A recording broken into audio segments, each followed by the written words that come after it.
daripada Allah ini untuk kesejahteraan manusia. Kenapa? Kerana manusia ni diciptakan oleh Allah Subhanahu Wa Taala.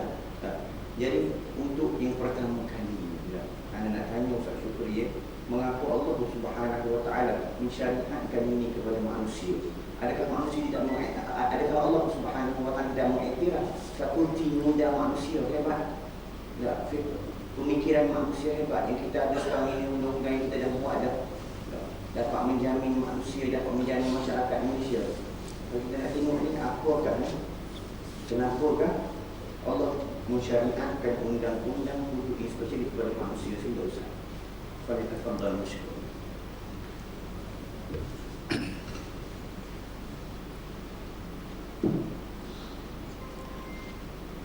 A'udzubillahi as-sami'il 'alim minasy syaithanir rajim. Bismillahirrahmanirrahim. Uhayyikum bi tahiyyatil Islam, tahiyatan mubarakah. Assalamualaikum warahmatullahi wabarakatuh. Assalamualaikum. Nahmadullah subhanahu wa ta'ala jalla jalaluhu. Wa nusalli wa nusallimu ala rasulihil karim wa qa'idit ta'atil mujahidin wa ala alihi wa ashabihi wa man sara ala nahjihi ila yaumiddin. Amma ba'd. Subhanaka la ilma lana illa ma 'allamtana innaka antal alimul hakim. Wala hawla wala quwwata illa billahil aliyyil azim. Wa qala ta'ala fil Qur'anil azim. A'udzu billahi minasy syaithanir rajim. Bismillahirrahmanirrahim. Tilka hududullah fala ta'taduha. Wa man yata'adda hududallahi fa ulaika humuz zalimun. Sadaqallahul azim. Yang mati moderator forum pada malam ini, yang berbahagia Al-Fadhil Ustaz Muhammad Hamzah, yang berhormat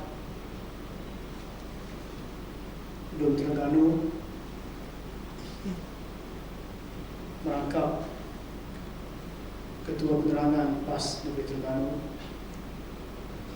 seluruh staf kepimpinan masjid, ahli jawatan kuasa, hadirin dan hadirat muslimin dan muslimat yang dirahmati oleh Allah Subhanahu Wa Taala.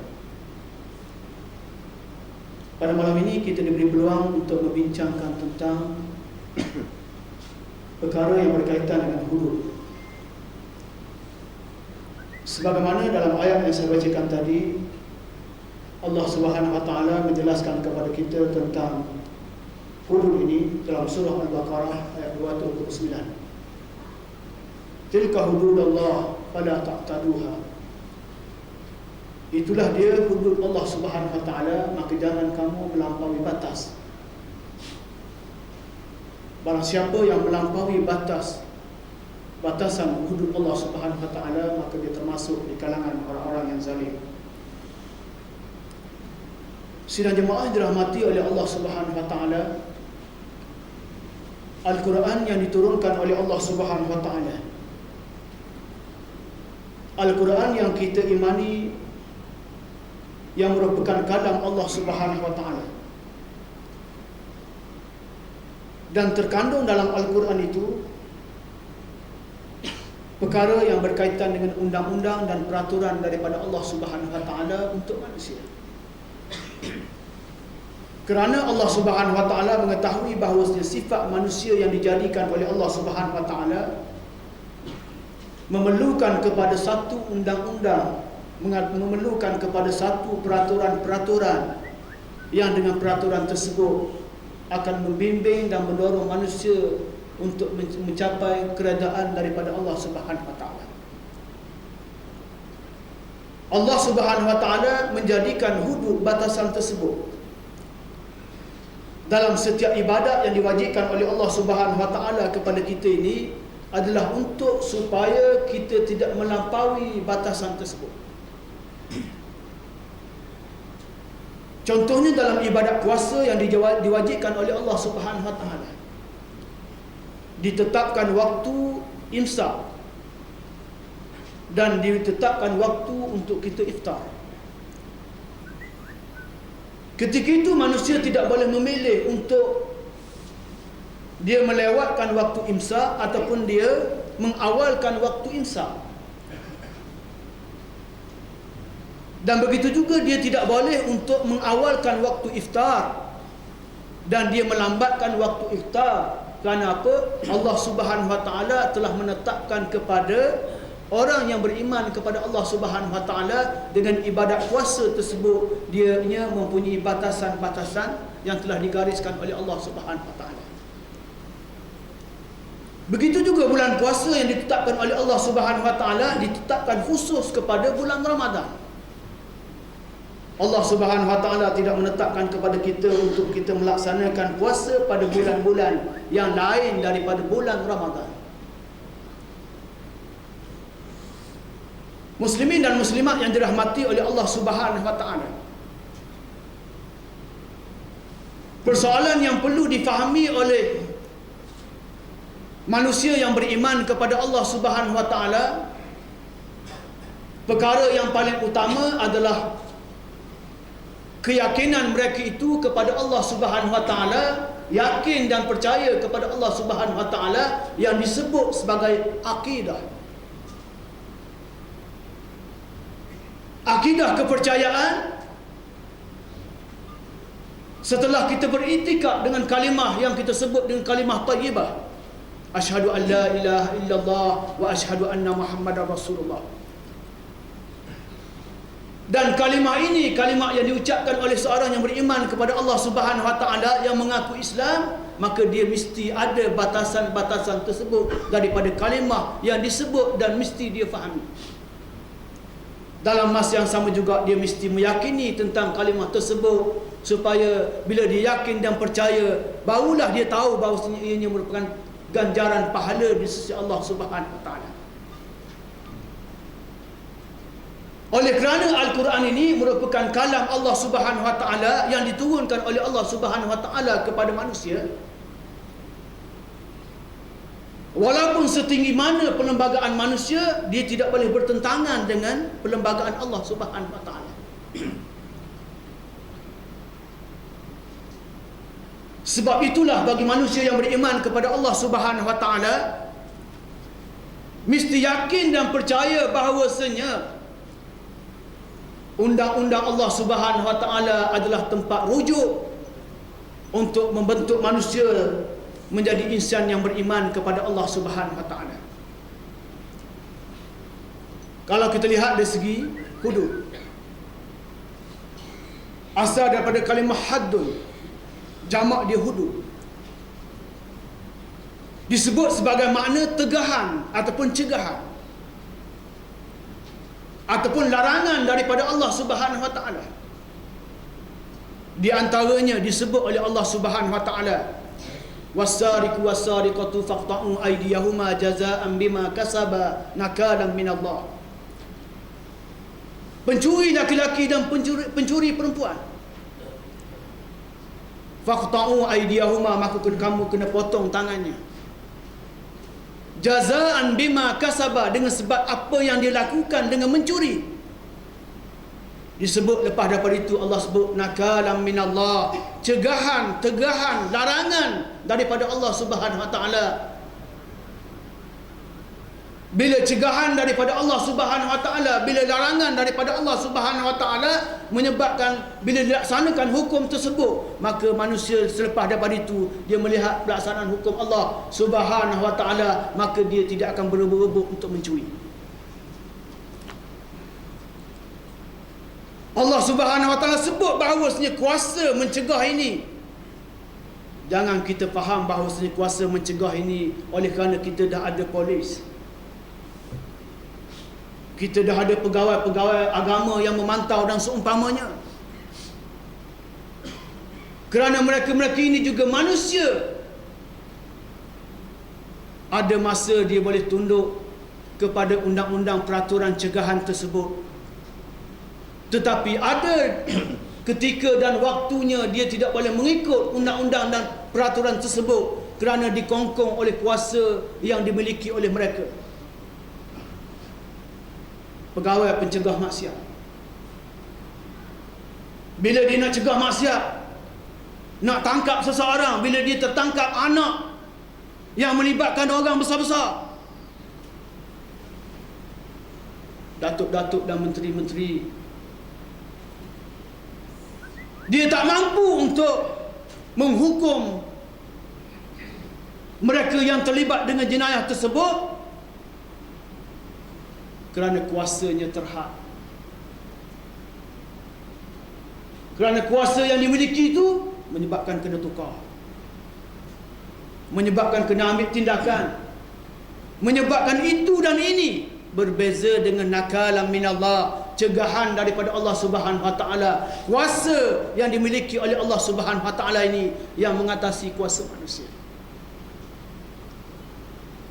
Dan sebab itulah pelaksanaan hukum tersebut, pelaksanaan hukum Allah Subhanahu Wa Taala ini yang wajib bagi kita sebagai orang yang beriman kepada Allah Subhanahu Wa Taala, yakin dan percaya sungguh-sungguh bahawasanya inilah dia suatu cegahan daripada Allah Subhanahu Wa Taala untuk menjadi manusia yang beriman kepada Allah Subhanahu Wa Taala. Sidang jemaah yang dirahmati oleh Allah Subhanahu Wa Taala, kalau kita lihat bagaimana sahabat Nabi SAW dalam perkara yang berkaitan, mereka itu benar-benar cintakan kepada Allah dan Rasul. Allah sebut dalam Al-Quran, ya ayyuhallazina amanu la tuqaddimu baina yadayillahi wa rasulihi wattaqullah innallaha sami'un alim. Ya ayyuhallazina amanu la tarfa'u aswatakum fawqa sautin nabi wa la tajharu lahu bil qawli ka jahri ba'dikum li ba'din an tahbata a'malukum wa antum la tash'urun.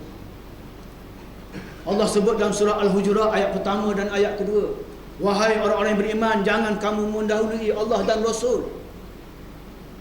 Mendahului Allah dan Rasul, begitu juga dalam perkara yang berkaitan dengan hukum hakam Allah Subhanahu Wa Taala. Apa yang menjadi masalah kepada kita pada hari ini, masyarakat Melayu kita pada hari ini, mereka boleh taat dan patuh kepada Allah Subhanahu Wa Taala dalam perkara yang berkaitan sembahyang, puasa, zakat dan haji. Sampai masa sembahyang, cukup waktu, tunaikan sembahyang. Nak lewatkan sedikit pun tak nak. Sebab apa? Sebab nak jaga waktu ni, waktu sembahyang ni. Ibadat puasa juga, bila datangnya ibadat puasa, semua orang akan berpuasa. Semua orang akan datang, akan menunaikan ibadat puasa. Bila datangnya ibadat haji, yang mampu, yang ada kemampuan menunaikan ibadat haji. Kerana apa? Kerana perintah daripada Allah Subhanahu Wa Taala. Tetapi dalam perkara yang berkaitan dengan hukum hakam Allah Subhanahu Wa Taala, yang berkaitan dengan hukum mencuri, zina, qazaf dan seumpamanya, mereka merasakan bahawasanya belum sampai masanya lagi. Sedangkan ayat yang terkandung dalam Al-Quran ini tidak ada yang disebut bahawasanya perlu didahulukan hukum hakam tersebut dan hukum yang lain ini perlu ditakhirkan. Tak ada.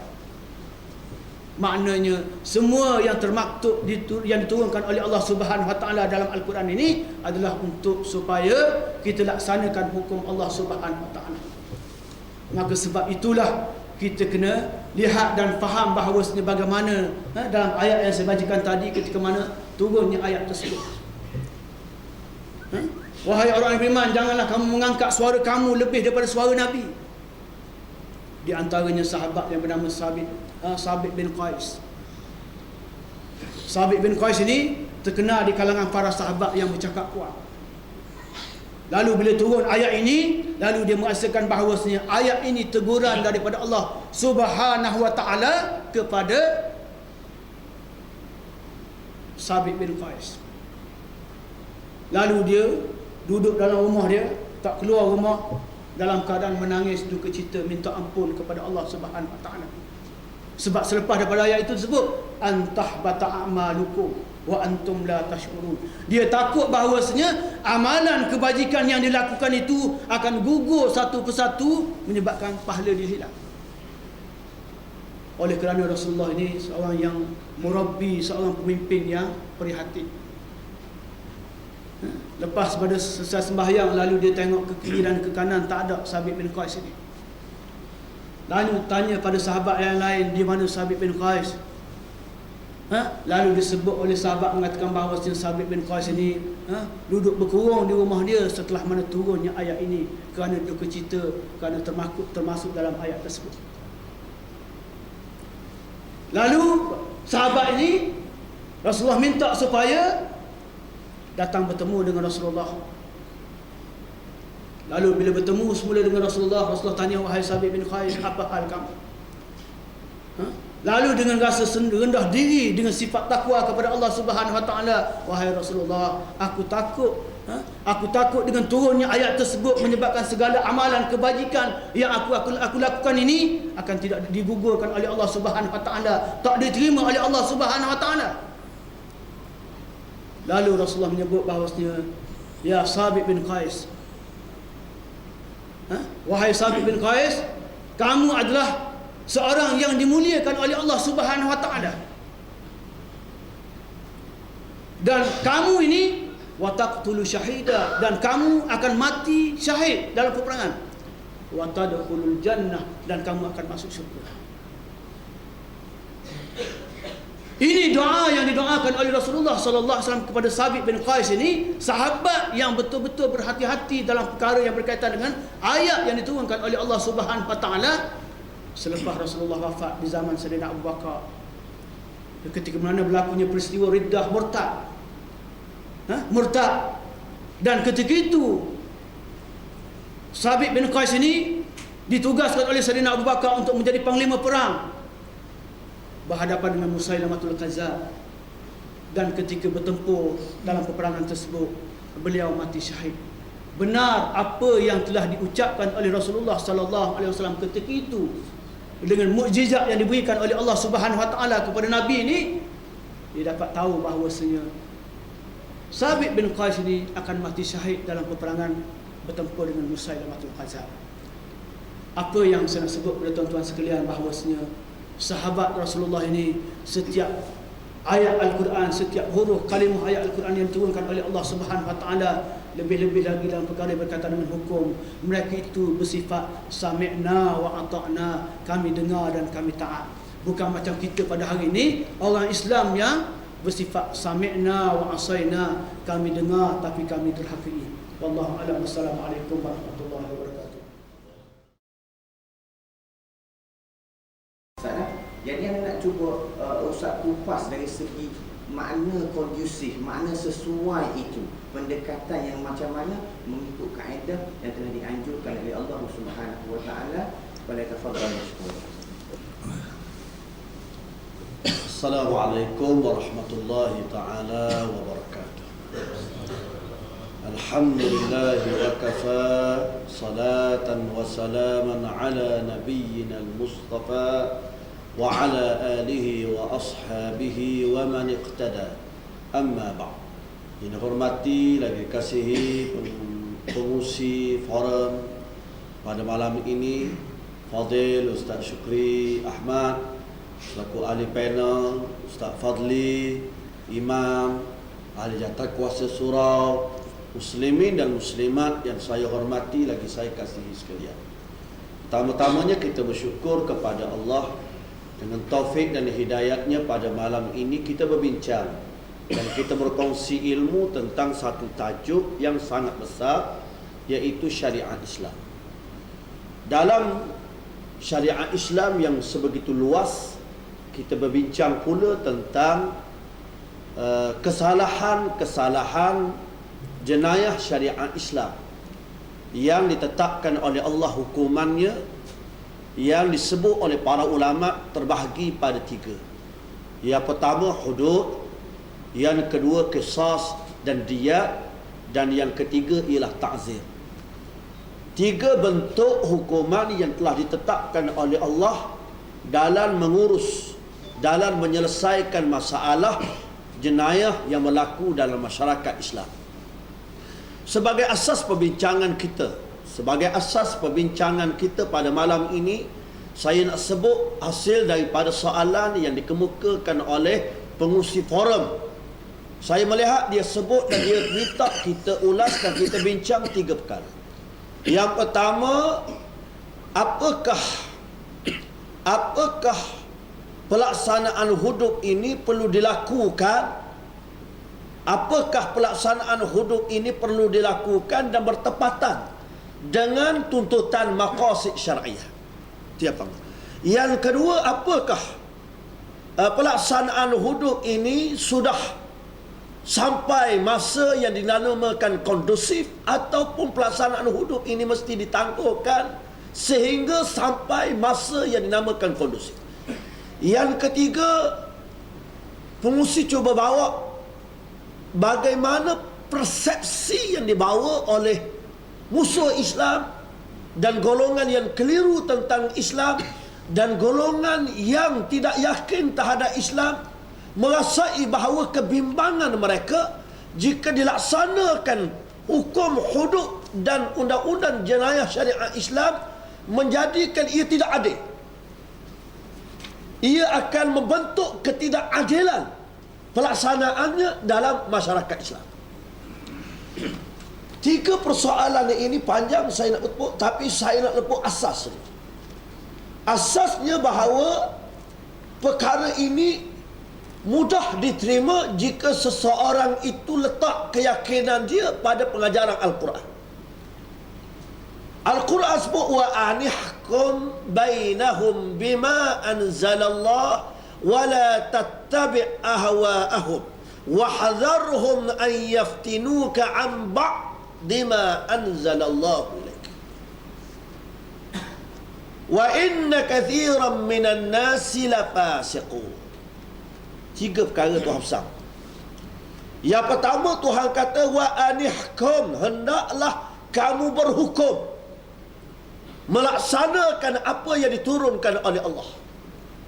Penegasan daripada Allah bahawa jika kamu beriman kepada Allah, kamu yakin kepada Allah, kamu tidak ada ruang, kamu tidak ada peluang, kamu tidak ada pilihan, melainkan kamu mesti melaksanakan apa yang diturunkan oleh Allah.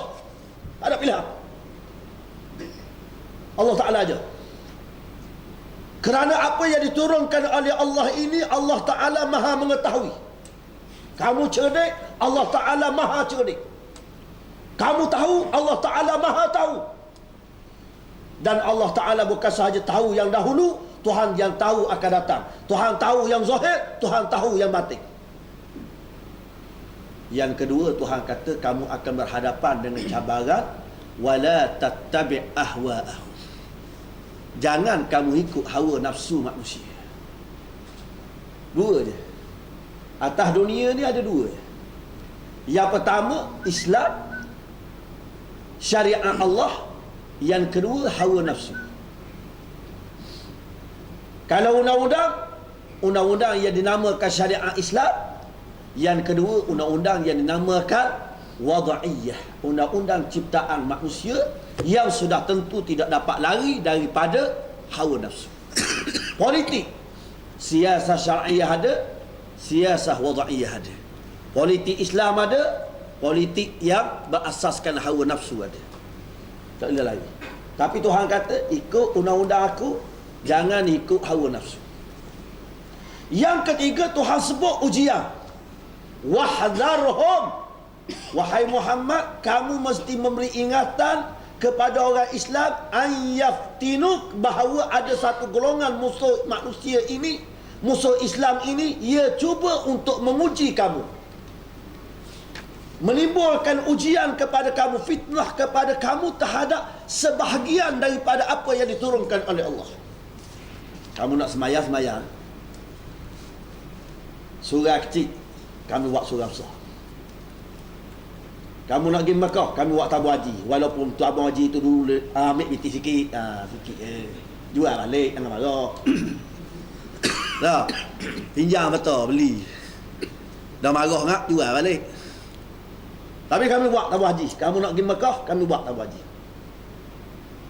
Kamu nak puasa, kami tolong batu, tengok anak bulan naik atas bukit.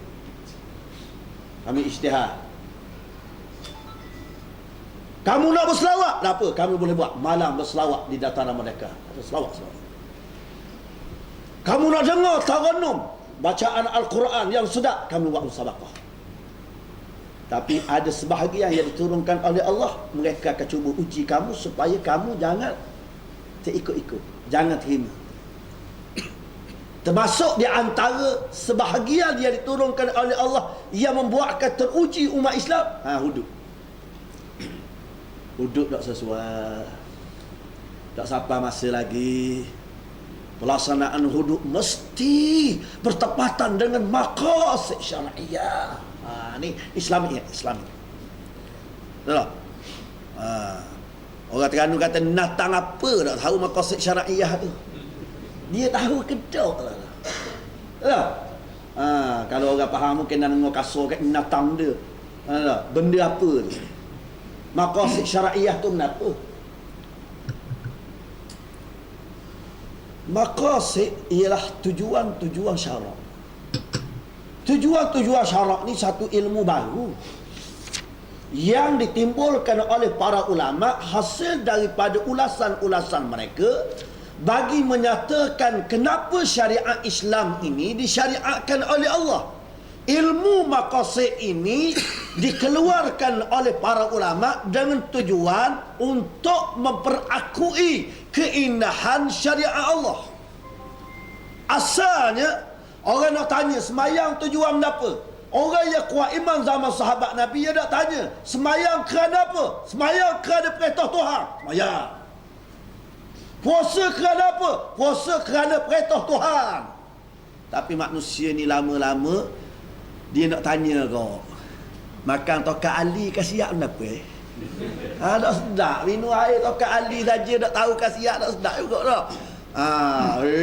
Kalau minum air tokat ali ni, hak jenis misa ni, boleh patuh katil. Ni kau semangat ni. Buat kita segelas. Tak? Selama ni minum mau dah air. Tak? Tapi bila tahu khasiat dia, rahsia dia, kau semangat. Maka Allah Ta'ala pula para ulama sebut la'allakum tattaqun. Ramadan yang disyariatkan oleh Allah dengan ibadat puasa, tujuan dia untuk melahirkan kamu orang yang bertakwa kepada Allah.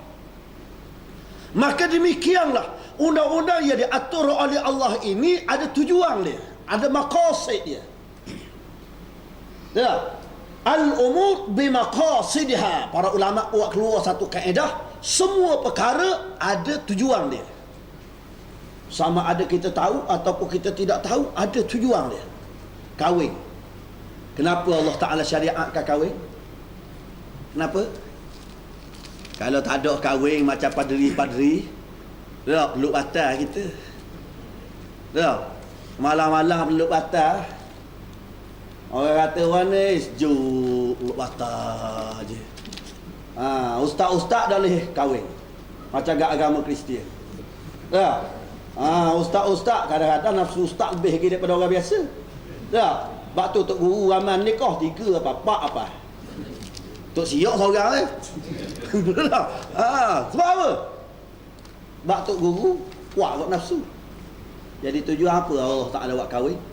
Untuk rahmatan, mawaddatan, wasakinatan, nak hubungan suami isteri sehingga melahirkan anak, ghaddul basar, nak rendahkan pandangan, wa ahsanu lil farj, nak jaga kemaluan supaya jangan berzina. Itu kahwin. Orang panggil maksud tujuan syarak daripada perkahwinan. Maka kita bila lihat Al-Quran, Allah Ta'ala sebut dalam Quran nak menyelesaikan masalah kecurian, kata Allah as-sariqu was-sariqatu faqta'u aydiyahuma jazaa'an bima kasaba nakalan min Allah. Orang lelaki yang mencuri, perempuan yang mencuri, hendaklah kamu potong tangan mereka berdua jika cukup syarat-syaratnya, bukti keterangannya sabit dengan kaedahnya sebagai balasan terhadap kecurian yang mereka lakukan, cegahan daripada Allah. Bila undang-undang Allah Ta'ala tetap dalam Al-Quran, pencuri kena potong tangan, para ulama pun kaji berdasarkan hadis Nabi, berdasarkan Al-Quran.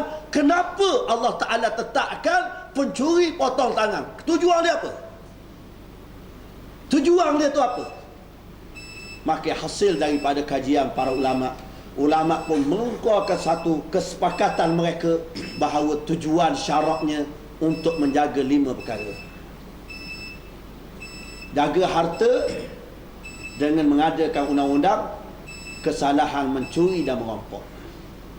Untuk jaga keturunan dan maruah, disyariatkan hukuman kesalahan zina dan menuduh orang yang berzina.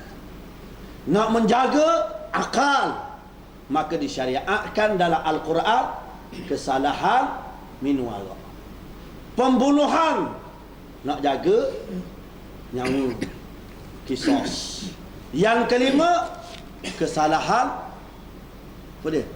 Agama. Nak jaga agama supaya tidak dikhianati, supaya agama ini tidak jadi mainan. Masuk agama, keluar agama. Masuk agama, keluar agama. Macam orang asli. Dah, masuk Islam 40 kali. Mari Kristian, masuk Kristian. Mari biskut Islam bulan Ramadan, masuk Islam pula. Mengucap asyhadu an la ilaha illallah. Mari Tok Sami, masuk Buddha pula. Orang asli Ropeng gitu. Sampai 40 kali. Jadi khianat, jadi mainan. Jadi Islam ni satu mainan. Tidak ada kemuliaan. Maka Islam tidak paksa orang masuk Islam. La ikraha fiddin. Kamu boleh fikir, kamu boleh renung, kamu boleh kaji, kamu boleh belajar dulu. Kamu yakin dulu maksud Islam ni bukan apa. Tapi bila kamu masuk dalam Islam, kamu jaga. Jaga agama.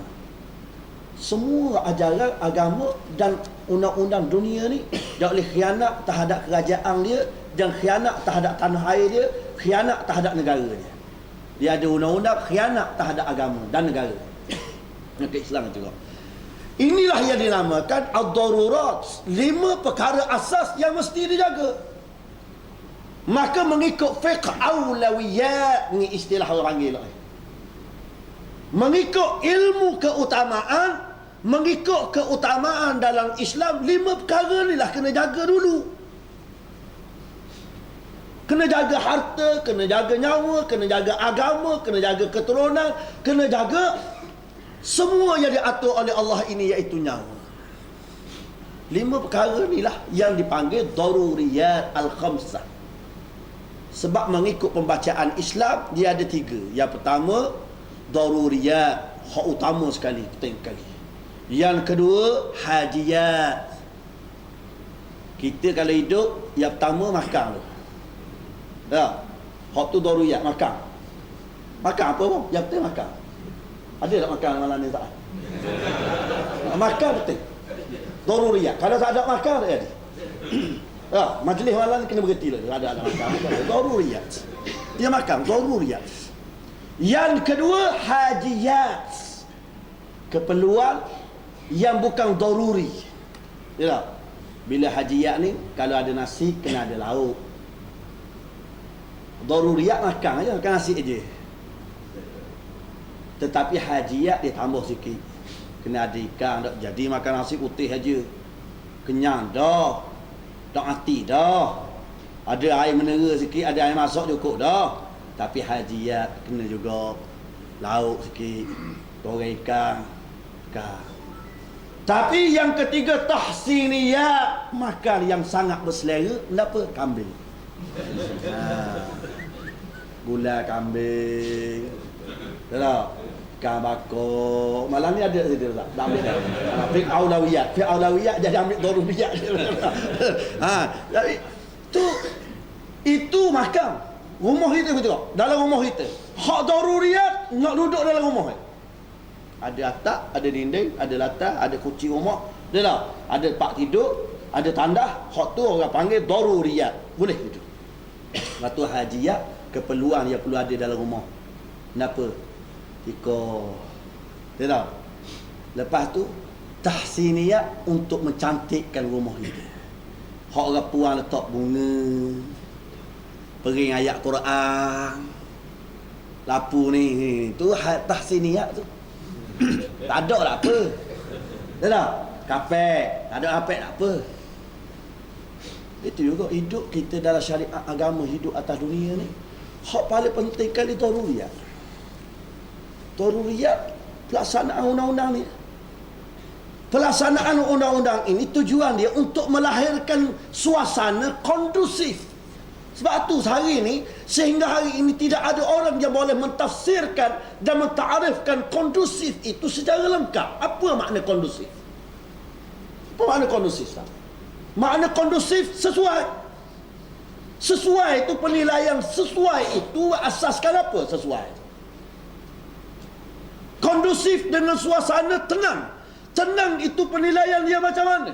Itu kata kondusif. Penggunaan kalimah kondusif itu mesti ditarifkan dengan tepat, objektif. Apa dia objektif kondusif itu? Kalau kondusif dengan makna suasana yang tenteram, dengan pelaksanaan undang-undang inilah yang melahirkan ketenteraman.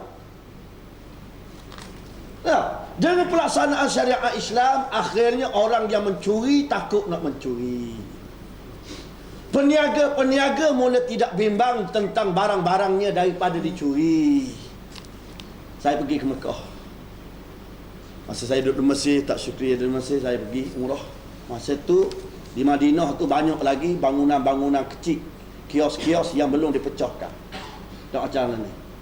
Kita pergi dalam lingkungan 93, 94. Kita pergi Mekah, tengok orang tepak tukar duit. Sekarang ni dia buat juga, dah pagar besi gitu, tapi bitih selera dalam tau. Bitih selera kali dak susung boh dah raga je bitih. Tapi masa saya pergi tu, tepak tukar duit tu dia pakai tudung dengan sejadah je. Orang azahnya ada orang sahung lalu berhenti juga. Dia tudung sejadah. Duit tudung dengan sejadah ataupun tudung dengan serbang. Faham boleh buat tu? Bukan boleh buat macam tu. Tong masjid kena buat lari dia orang. Piti dah tahu lagi ada ke tak tong tu buat lari dah. Tak? Sebab tu undang-undang ini sebenarnya membina kondusif. Undang-undang inilah yang membina kondusif, yang membuatkan orang yang berniat untuk mencuri, dia tidak akan berfikir lagi untuk mencuri kerana dia bimbang jika dia mencuri dia akan dipotong tangan. Maka akhirnya dia mula mencari usaha lain untuk berikhtiar bagi memenuhi keperluan hidup dia. Nak curi tak boleh. Kalau zaman sekarang mudah je, cari lidi bohgang di ujung lidi, pergi surai mana? Ngai. Tak? Orang sini panggil dia tak suki. Ngai ada tak? Ambil lidi tu ngai. Kalau surai Masjid Aqsa sikit, boleh RM50. 3 kali kain, RM50 kali 3, RM150 dah. Orang kerja buat rumah, habis tinggi RM70 baru. Dia RM150 dah. Tu baru hari ni. Esok pergi kain pula. Sambil semayang Allah Akbar. Ada orang pergi kain. Tak? Boleh RM150 sekali. Tak ayah kerja. Tak? Tapi bila dia melihat undang-undang Islam ni, dan kita nampak sendiri bagaimana hebatnya undang Islam ni, belum lagi laksana orang takut dah. Itu hebat. Macam kita kok. Kita ni nak pergi Kuantan. Orang beritahu dah. Awak nak pergi Kuantan lalu jalan ni ada roadblock. Ada roadblock situ. Oleh JPJ ada. Pusing kita jalan lain. Tak? Orang tanya kita, awak ada rotek? Ada rotek. Lesen ada? Lesen ada. Tahu apa lari jauh kan? Malahan boleh-boleh. Ya, berhenti dia tanya ni lah, lepas tu kena berhenti pula buka bonek, dia cek ni malah saya. Tu boleh dengan Tuhan manusia. Ya.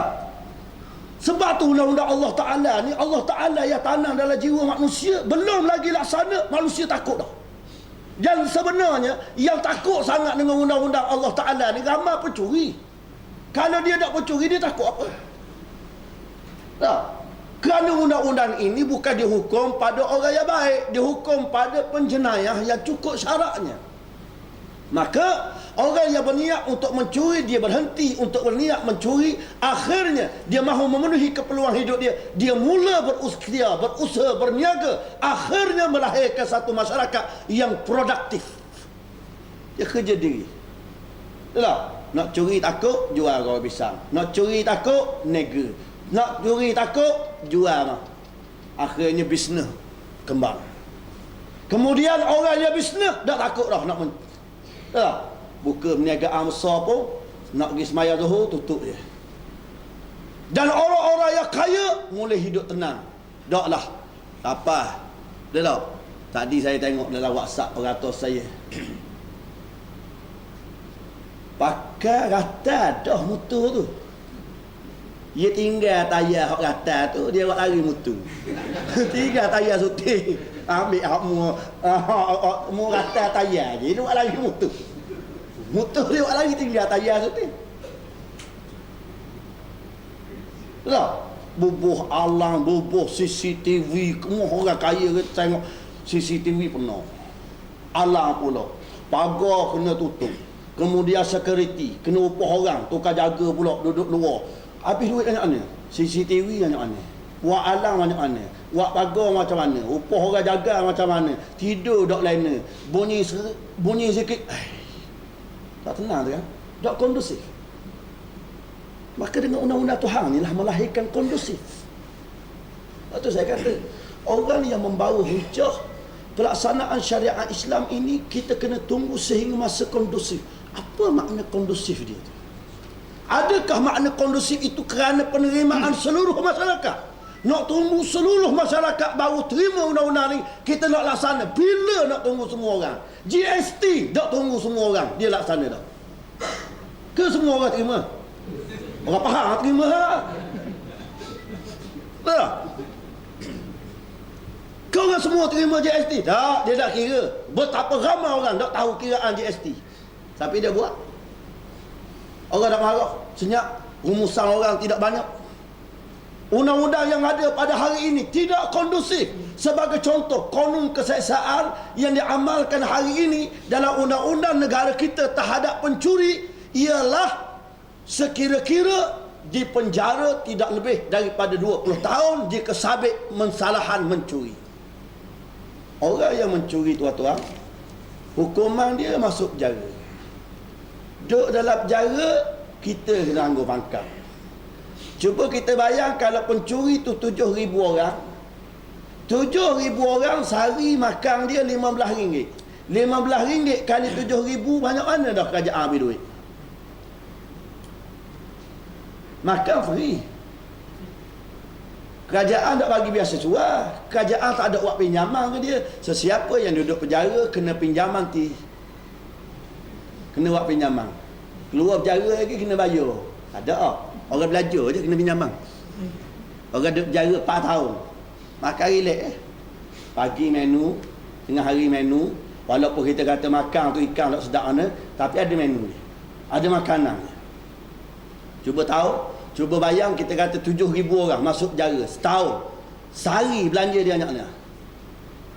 Duit siapa? Duit rakyat. Yang kedua, Tok Guru Haji pernah sebut, biasa dia sebut, bila pencuri ni dia masuk dalam penjara, dia bertemu.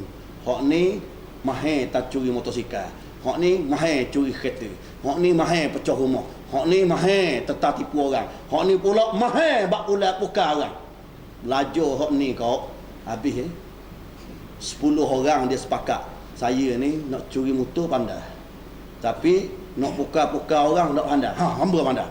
Dia kumpul ilmu ramai-ramai itu menjadi faqih, akhirnya dia sepakat keluar. Rompok besar. Tak? Bukan dia nak buat, bukan dia nak bercakap, bukan dia nak cerita. Dia bercerita. Dia buat usrah dia. Betul tak? Duit kerajaan habis duit, tanggung dia. Yang kedua, melahirkan kemahiran mencuri dalam penjara. Yang ketiga, akhirnya mendedahkan pencurian yang lebih besar, yang akhirnya membawa rompokan bersenjata dan berbagai-bagai di luar. Lagi tidak kondusif. Tuan-tuan, key word dia, kunci dalam menerima syariat Allah ialah iman. Kenapa kamu boleh terima sembahyang subuh 2 rakaat, zuhur 4 rakaat? Kenapa kamu tidak tanya Tuhan, kenapa subuh 2, maghrib 3? Serupa je. Serupa je. Hak tu waktu pagi, hak tu waktu petang. Lagi-lagi bagus, baik subuh banyak daripada maghrib tu banyak. Sebab maghrib kita balik.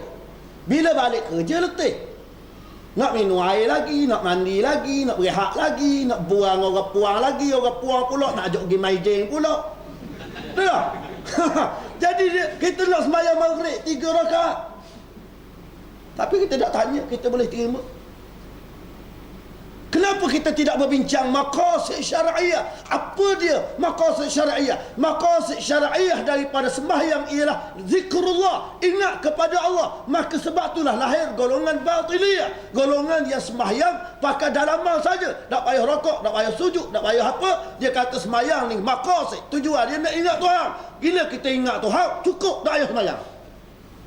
Itu bagi. Itu juga undang-undang Tuhan. Dan di akhirnya tuan-tuan, kita sekarang berada dalam 2 pilihan. Sama ada kita memilih undang-undang Allah, ataupun kita memilih undang-undang yang ditinggalkan oleh penjajah Inggeris yang dinamakan law in English, undang-undang common law, undang-undang adat budaya yang dibawa daripada Inggeris ke dalam negara kita, yang memang bukan undang-undang budaya kita, bukan undang-undang adat kita. Kita pilih undang datang daripada Allah yang mencipta kita, ataupun kita nak mahir dan kita nak kekalkan undang-undang yang pernah menjajah negeri kita. Itu nak mana? Memang musuh Islam dia mahu supaya kita terus duduk di bawah undang-undang penjajah, kerana kata Ibn Khaldun dalam kitab dia Al-Muqaddimah, satu bangsa itu akan terus menghina, akan terus mundur, akan terus ke belakang selagi mana dia akan mengikut segala budaya, cara letak hidup, undang-undang yang ditinggalkan oleh penjajah. Al-Maghlud, kata dia, penjajah, orang yang dijajah akan berada dalam kehinaan selama-lamanya biqtida'i bil ghalib, jika dia terus hidup mengikuti orang yang pernah menjajah dia. Memang musuh Islam dia nak supaya kita duduk di bawah undang-undang manusia ini selama-lamanya, kerana dia sedar jika orang Islam kembali dengan undang-undang Islam, orang Islam menjadi kuat, orang Islam menjadi mulia, orang Islam menjadi gemilang, orang Islam menjadi cemerlang, orang Islam akan menang. Wassallallahu ala sayyidina Muhammadin wa ala alihi wa sahbihi. Apakah kita akan membicarakan tentang, tadi Ustaz Muhammad juga sebut tentang pelaksanaan syariat Islam ini melahirkan suasana yang kondusif untuk kita hidup aman, damai dan sebagainya. Dan untuk itu anda nak minta Ustaz Syukri panjangkan sedikit perbincangan kita pada malam ini. Apakah natijah? Apakah natijah dan apakah kesan kalau kita buat, kalau kita jalankan hukum hudud di Malaysia ini, dan apa kesan dia kepada masyarakat? Saya berfaham.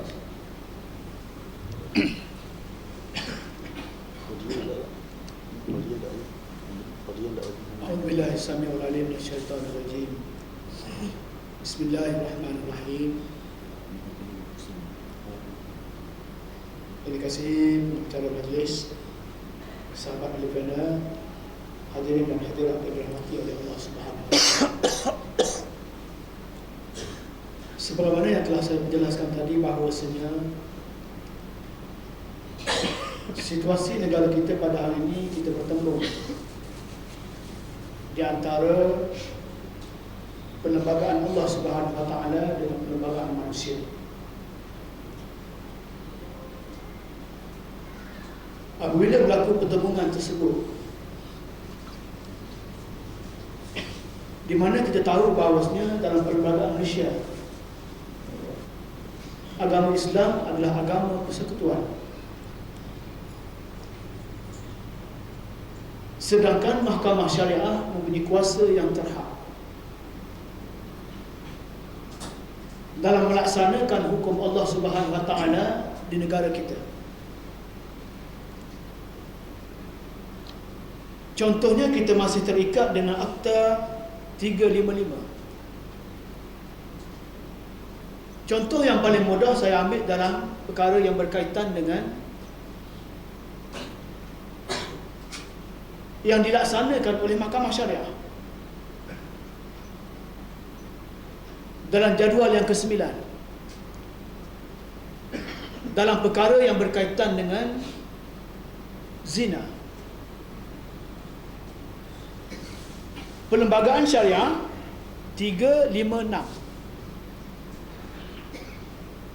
3 tahun penjara, denda 5,000, 6 kali sebab.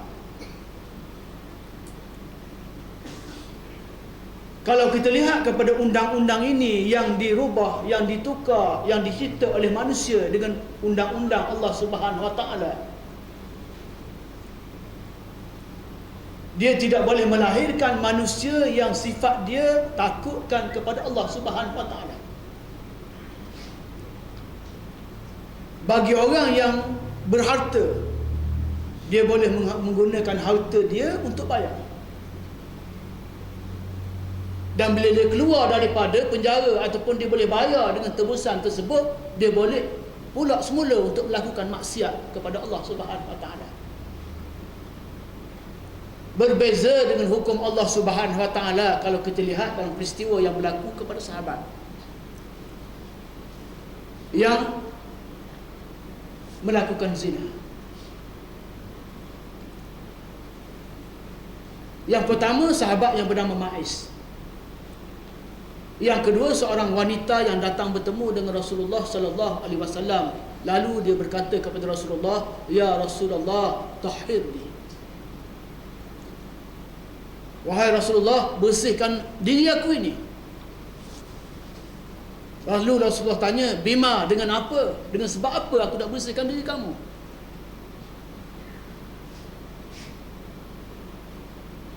Lalu wanita tersebut mengatakan bahawasanya, "Qad zanaitu, sesungguhnya aku telah berzina." Lalu Rasulullah memalingkan mukanya ke kanan. Bila datang pula sebelah kanan, lalu dipalingkan sebelah kiri. Bila wanita tersebut datang belah kiri, paling pula semula belah kanan, sampai kepada kali yang keempat. Lalu Rasulullah tanya kepada sahabat-sahabat yang lain, adakah wanita ini mempunyai wali? Lalu sahabat beritahu bahawa dia ada wali, si fulan bin si fulan. Lalu bila datang walinya, Rasulullah tanya kepada walinya, adakah perempuan ini gila? Lalu wali dia mengatakan bahawasanya tidak, dia waras. Lalu disebut oleh walinya bahawasanya dia insaf dan sedar, dan beliau mengandungkan anak. Bukti yang jelas. Lalu Rasulullah memanggil wanita tersebut, lalu disebut bahawasanya, kamu pulanglah dahulu, lahirkanlah anak tersebut sehingga sempurna. Dan bila dah melahirkan anak tersebut, lalu wanita itu datang semula bertemu dengan Rasulullah. Wahai Rasulullah, aku telah melahirkan anak tersebut. Lalu Rasulullah tanya kepada wanita tersebut, siapa yang menyusukan anak tersebut? Lalu dia kata, tak ada orang, aku yang menyusukan anak tersebut. Lalu Rasulullah perintahkan kepada wanita tersebut supaya menyusukan anak tersebut sanataini kamilain. Cukup 2 tahun datang semula pada Rasulullah, wahai Rasulullah, aku telah selesaikan menyusukan anak tersebut selama 2 tahun yang sempurna. Lalu Rasulullah memerintahkan kepada para sahabat untuk dijatuhkan hukuman had kepada wanita tersebut. Kalau kita fikir secara logiknya, kenapa wanita itu tak sembunyikan perkara maksiat, perkara jahat yang dia lakukan? Kalau sekiranya dia sembunyi, maka orang tak tahu. Tetapi dia datang bertemu dengan Rasulullah sallallahu alaihi wasallam di atas dasar untuk tahhirni, bersihkanlah aku dengan perkara tersebut. Kerana wanita itu beriman kepada Allah Subhanahu Wa Taala, yakin kepada Allah Subhanahu Wa Taala, kalau sekiranya dilaksanakan hukuman had di atas dunia ini, maka Allah Subhanahu Wa Taala tidak akan laksanakan pula dia ketika mana hari akhirat nanti. Inilah yang kita nak lahirkan masyarakat di atas dasar keimanan kepada Allah Subhanahu Wa Taala, manusia yang ikhlas kepada Allah Subhanahu Wa Taala, manusia yang yakin kepada Allah Subhanahu Wa Taala. Dan sebab itulah kita kena fahami bahawasanya dalam konteks kita pada hari ini yang disebut oleh Imam Al-Mawardi, al-imamatu mawdu'atun li khilafatin nubuwah hirasatad din wa siyasatad dunya bih. Perkara yang penting bagi kita ini dalam perkara kepimpinan dalam sesebuah negara ini, pemimpin yang dilantik adalah pemimpin yang tugas dia adalah untuk hirasatud din, untuk jaga agama. Pemimpin yang dilantik, pemerintah yang dilantik adalah untuk kawal agama supaya agama ini berada dalam keadaan baik. Macam mana agama nak jadi baik kalau sekiranya duit tabung hati pun boleh lesak. Boleh digunakan duit tabung hati yang masyarakat kita pada hari ini, penawir getahnya, penanam sayurnya, hak pekerja buruhnya,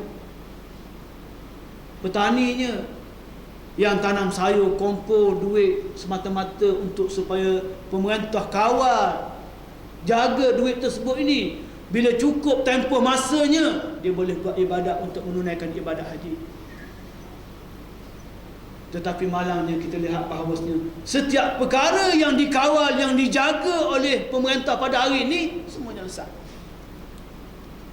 Bermula daripada Perwaja Steel sampai kepada Petronas, sampai kepada KWSP, sampai kepada tabung haji.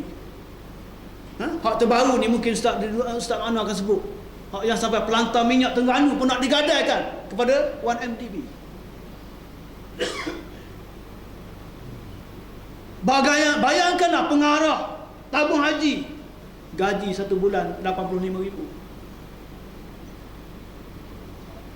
bonus tahunan 700,000, kontrak selama 2 tahun ataupun 3 tahun, 4 tahun, lepas pada habis kontrak dibayar pula dengan 490,000. Saya nak jadi pengarah macam tu. Tak payah kerja lama, kerja setahun pun cukup dah. Boleh makan selepas tu untuk 7 keturunan. Sedangkan rakyat mengharapkan kepada pemerintah kerajaan ini jaga agama, kawal agama, jaga rakyat. Kenapa? Bila letak dasar perjuangan, dasar yang dimiliki oleh negara ini bukan di atas dasar untuk bertakwa kepada Allah Subhanahu Wa Taala. Satu ketika seorang sahabat yang datang bertemu dengan Rasulullah, dia telah melakukan zina. Lalu diputuskan oleh Rasulullah sallallahu alaihi wasallam ini untuk sebat laki-laki tersebut sebanyak 100 kali sebat. Ada di kalangan sahabat-sahabat ni melihat sahabat yang nak kena sebat ni terlalu kuruh kering, tinggal tulang. Lalu sahabat ni pergi mengadu kepada Rasulullah, wahai Rasulullah,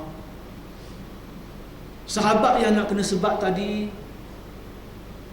badan dia kuruh kering, yang adanya tulang ni.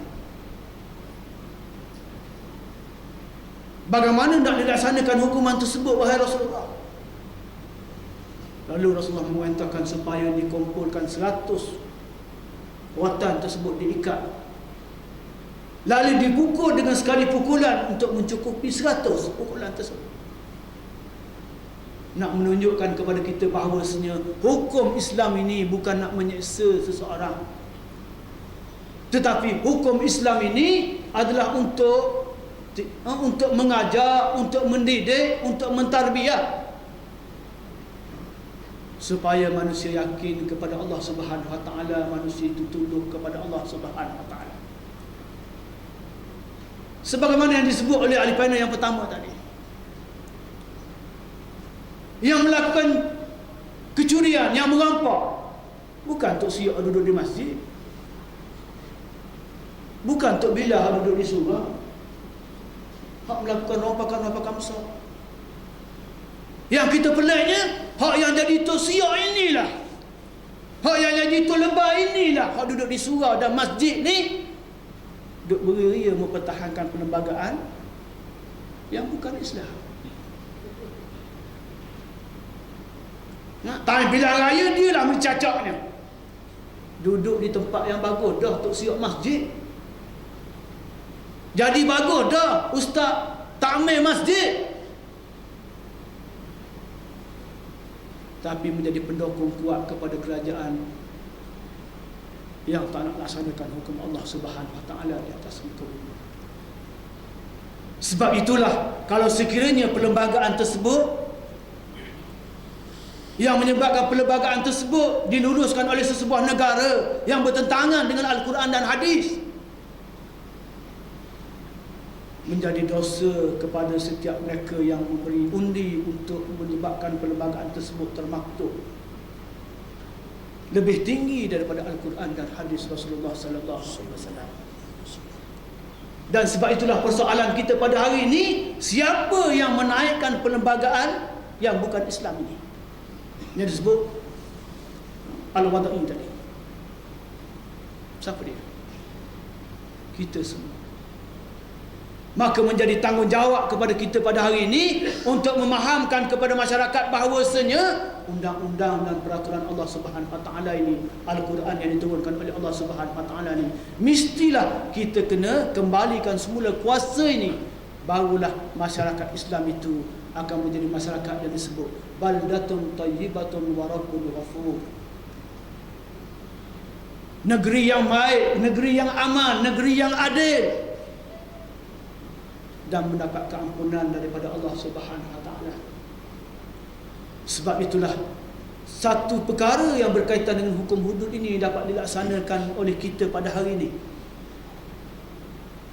dan insya-Allah boleh dapat dilaksanakan di negara kita pada hari ini. Insya-Allah setiap rakyat akan mendapat keampunan daripada Allah Subhanahu wa taala. Bermula daripada pemimpin sampailah kepada rakyat yang menauri getah, yang tanam padi, yang tanam sayur ini, mereka mendapat keampunan daripada Allah Subhanahu wa taala.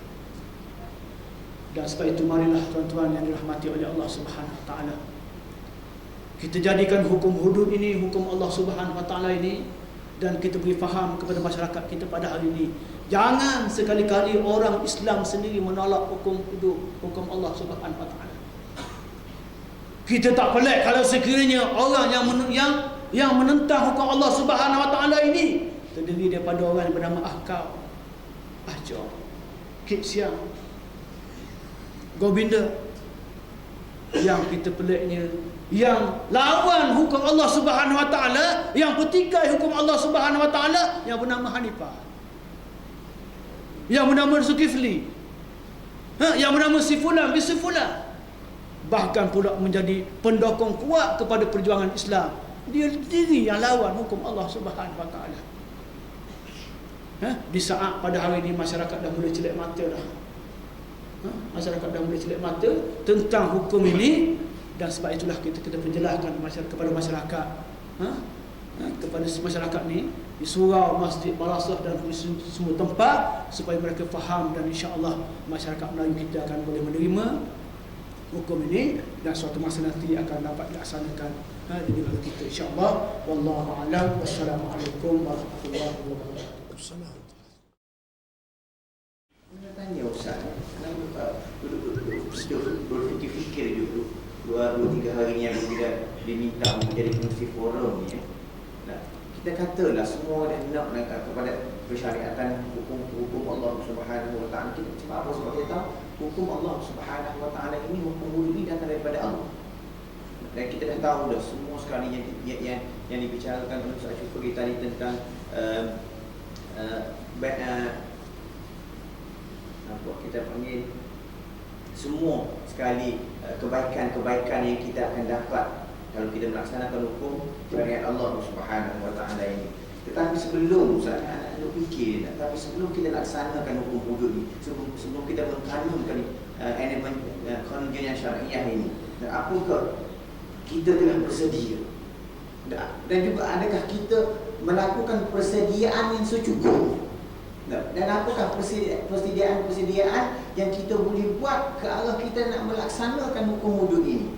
Dia bukan macam simpul kita goreng nasi, dia bukan macam simpul kita nak anak kita buat salah, ayah pilih untuk putih, cubit, silap.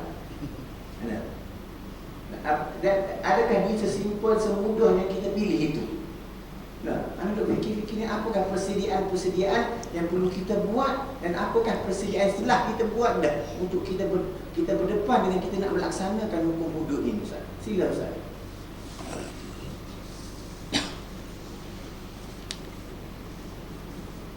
Terima kasih kepada pengurusi. Susah juga forum malam ini. Susahnya sebab Terengganu lawan Lions, Pahang lawan Kelantan. Jadi masing-masing ni duduk ahli panel ke tukar dengar ni fikir Kelantan menang ke Pahang menang. Sebab tu susah juga forum. Susah forum. Pengurusi ahli panel serta sahabat-sahabat muslimin muslimat sekalian. Yang pertama, sekarang ini kita sedang dalam menyempurnakan proses taknik, iaitu memperundangkan. Proses perundangan yang sedang dibuat sekarang ini belum sempurna, walaupun telah diluluskan di Kelantan, tetapi dia masih lagi terhad. Kenapa? Kerana ia tidak boleh dilaksanakan lagi kerana berhadapan dengan dua halangan dalam perundangan. Halangan perundangan ni ada dua lagi. Yang pertama, Akta Mahkamah Syariah sendiri, Akta Bidang Kuasa Mahkamah, sebagaimana disebut oleh Ustaz Syukri tadi, 355 dalam Akta 356. Akta yang membicarakan 355 tetapi memberi hak kuasa kepada undang-undang dan mahkamah syariat 356, iaitu mana-mana kesalahan dalam yang berkait dengan syariat 356 je, bidang kuasa mahkamah. Buatlah rapor apa-apa, 3 ni. Dia tak? 3 perkara ni je boleh putus. Sebab 100 orang tahu tak boleh. Jadi hak ni perlu dibawa. Setakat ni baru ni Tok Guru Jadi nak bawa agenda dia usul yang ke-18. Tak boleh nak bawa 18. Ni saya bercakap dengan dia, dia kata persidangan bulan 5 19 bulan 5 ni dia akan bawa lagi. Usul lagi. Tu baru nak bawa. Boleh tak bentang? Boleh tak lulus? Sokongan ada ke tak? Tu halangan apa? Tapi tak apalah, kita ikhtiar. Wajahidu fillahi haqqa jihad. Berjuang. Tak? Yang pertama. Yang kedua, bagaimana nak melaksanakan hukuman yang berkait dengan bunuh, qisas.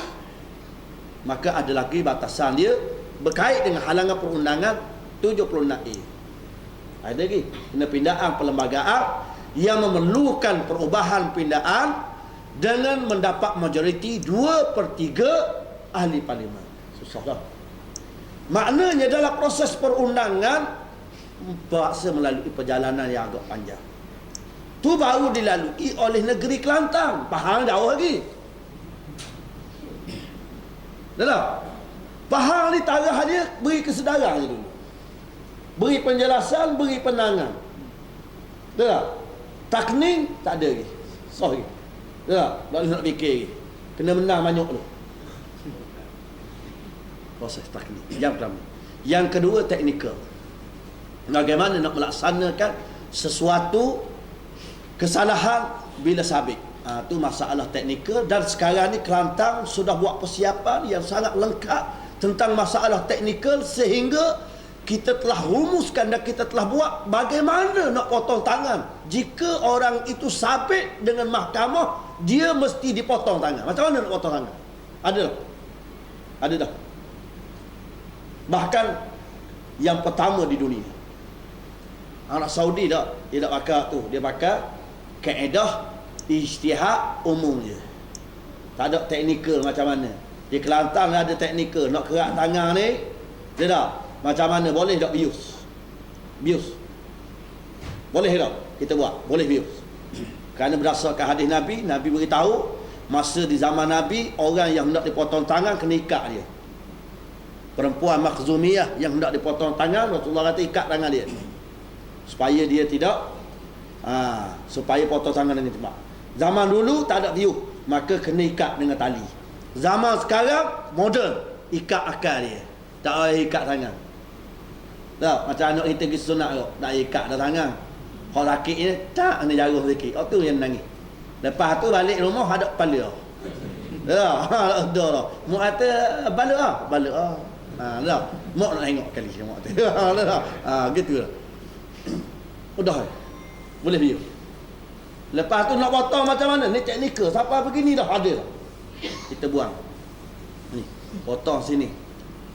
Kulit ni dia ambil daripada atas ni.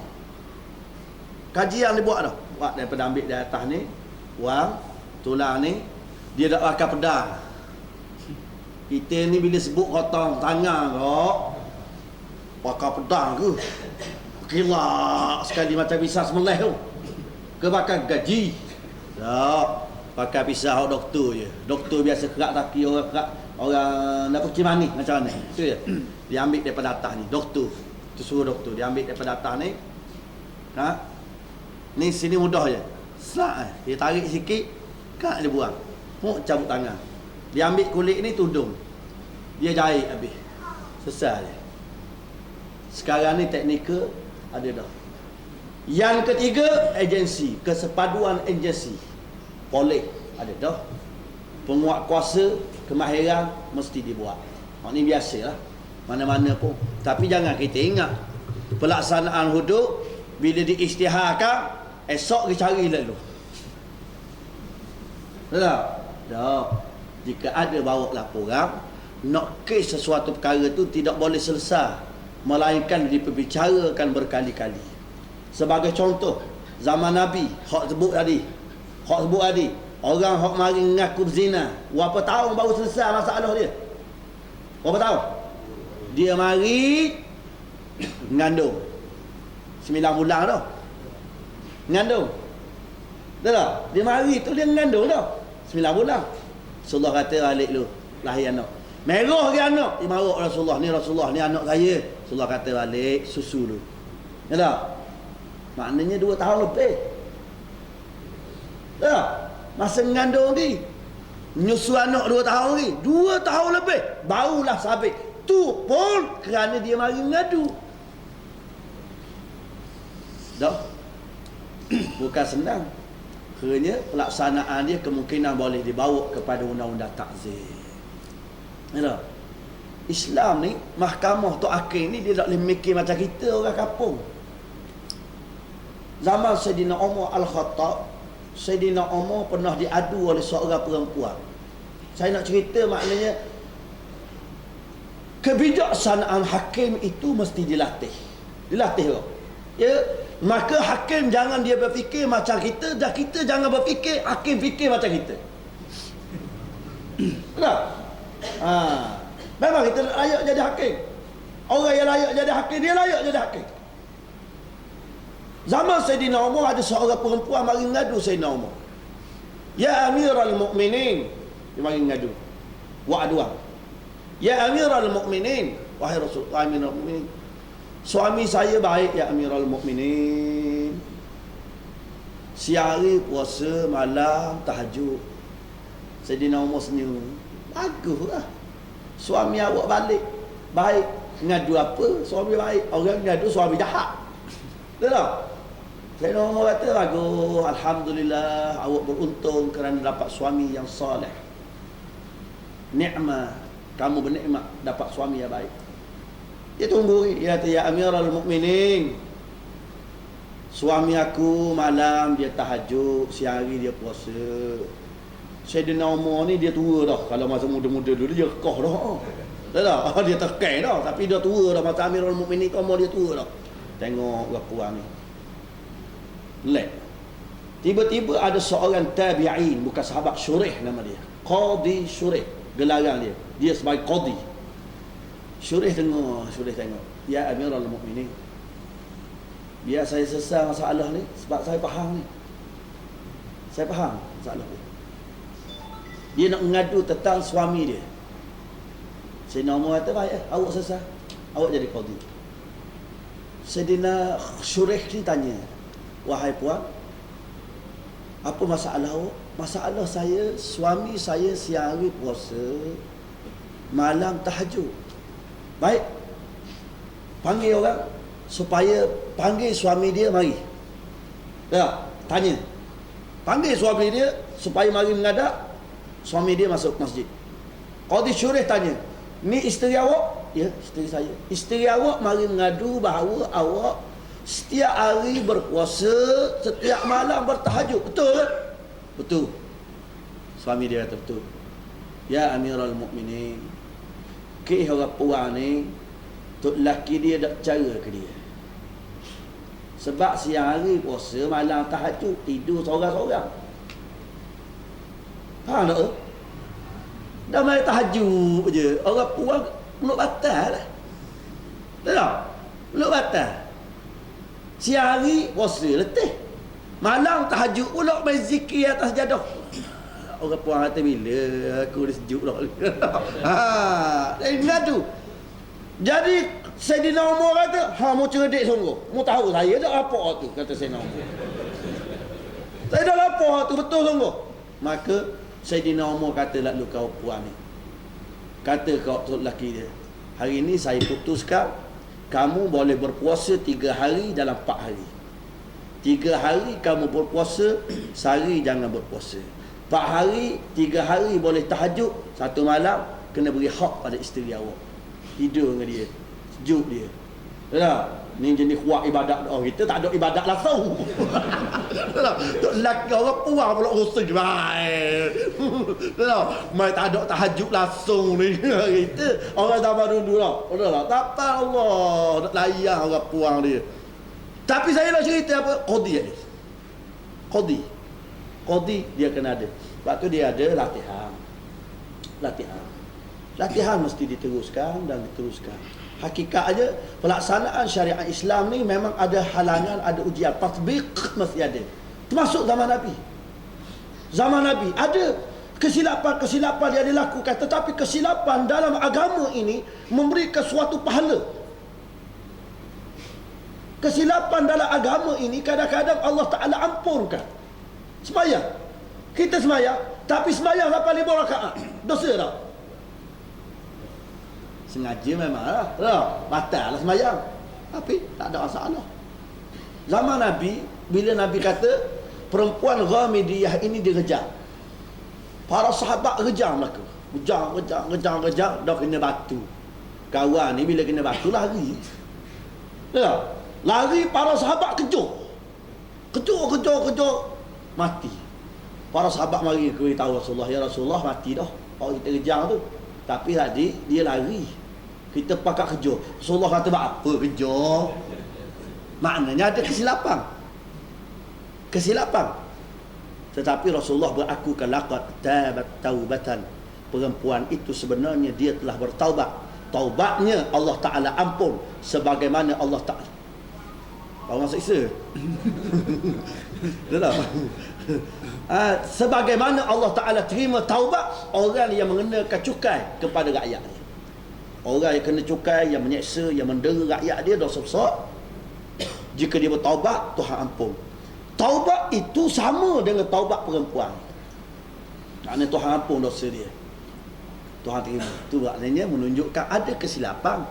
Masa dikenakan rejam kepada Ma'iz, Khalid bin Al-Walid mengutuknya. Khalid bin Al-Walid kata tak padang, Suami ada, isteri ada, keluarga ada, orang masyarakat belajar baik, sahabat Nabi, main zina, dahak, dia laknat.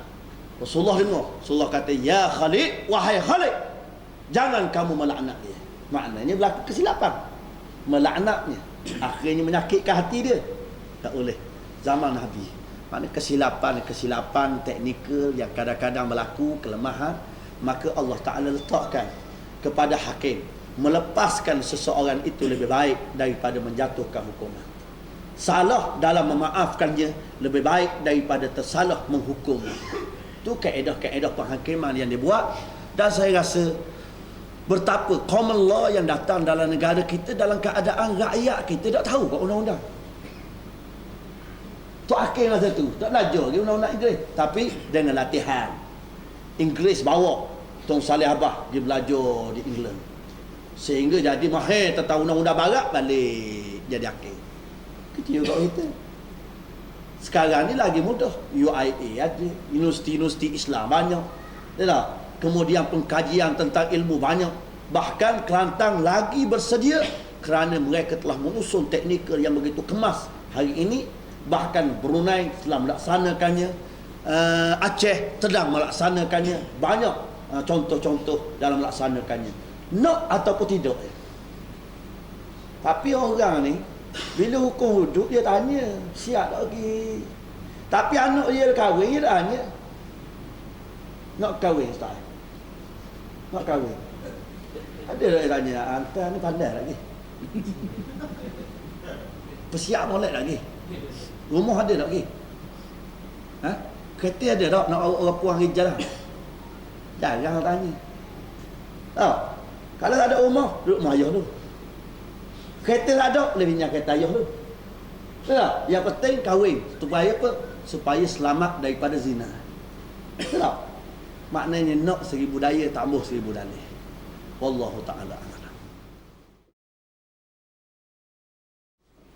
Muslimin muslimat sekalian, pelaksanaan undang-undang jenayah syariah Islam, khususnya hudud ni dalam pemerintahan Nabi bila? Tahun pertama Nabi duduk di Madinah, para ulama kata bulan ketiga, 3 bulan selepas Nabi berhijrah. 3 bulan selepas Nabi berhijrah, yang tinggal di Madinah berapa orang?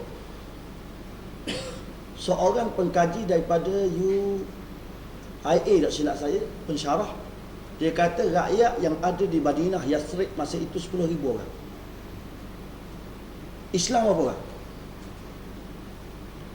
Islam apa orang? Islam tak sampai 200 orang. Kerana berasaskan penilaian yang melakukan bai'ah dengan Nabi di Aqabah lebih kurang 70 lebih. Di kalangan muhajirin, kemudian yang balik daripada Hafsah bersama dengan Ja'far bin Abi Talib sekitar 100 lebih. Jadi ada pendapat yang kata masa itu tidak sampai pun 300 orang yang ikut menganut Islam, jadi ikut Nabi SAW. Daripada 10,000 tuan-tuan, yang Islam 300 orang kajian jadi buat. Tapi kenapa Nabi laksanakan syariat Islam dah? Kerana bila Nabi laksanakan syariat Islam, dia akan tunjuk pada masyarakat keadilan Islam. Bila tunjuk keadilan Islam, tahun kedua perang Badar, 313 orang tu yang berperang, yang duduk di Madinah nak masuk lagi. Masa perang Uhud, yang berperang sama Nabi 1,000 orang. Tak siapa lagi yang duduk di Madinah. Kenapa sentiasa berkembang Islam dan penganut Islam? Kerana mereka melihat keadilan syariat Islam yang dilaksanakan oleh Nabi. Bahkan Yahudi sendiri, bila mereka berbalah tentang undang-undang bagi menyelesaikan masalah zina antara lelaki dan perempuan yang berzina, bagaimana nak jatuhkan hukuman, berbalah mereka, akhirnya mereka bertemu dengan Rasulullah nak selesai dengan undang-undang Islam. Sebab tu ayat diturunkan dalam surah Al-Maidah, tak silap saya tu, wa in ja'uka fahkum, itu ayat awal Nabi duduk di Madinah. Bagaimana Allah Ta'ala beri pesanan kepada Nabi supaya laksanakan syariat Islam pada orang Islam dulu, bagi orang kafir pilihan. Orang kafir kalau dia nak, sebab pilihan itulah mari orang Yahudi, Muhammad Fahmi berzina 2 orang ni ada masalah, macam mana nak selesai? Nabi tanya, dalam kitab awak undang-undang apa? Maka di kalangan mereka baca, dia kata tak, undang-undang kami ni dasarkan orang berzina kena bubuh haram belaka seluruh tubuh, kemudian arak seluruh negeri. Buat pusing, selesai.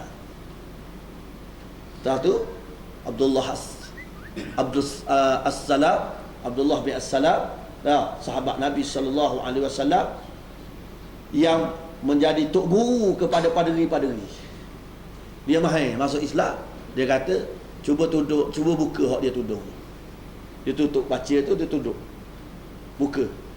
Dia tak Taurat. Mula buka, dalam kitab Taurat juga sebut bahawa orang perempuan dan lelaki yang telah berkahwin berzina kena hukum kejam. Rasulullah kata ambil hukum awak. Mana berdasarkan ayat ni ceritanya bahawa dia awal Islam beri pilihan. Lepas tu Kelantan buat pilihan dulu awal. Maka saya nak bawa contoh orang Yahudi tengok bagaimana keadilan syariat Islam dengan sebuah negara Madinah yang kecil, akhirnya berkembang, yang akhirnya menjadi satu empire yang besar daripada Madinah. Madinah sebuah negara yang kecil yang dikepung oleh pembesar-pembesar Mekah, tapi akhirnya menjadi satu khilafah.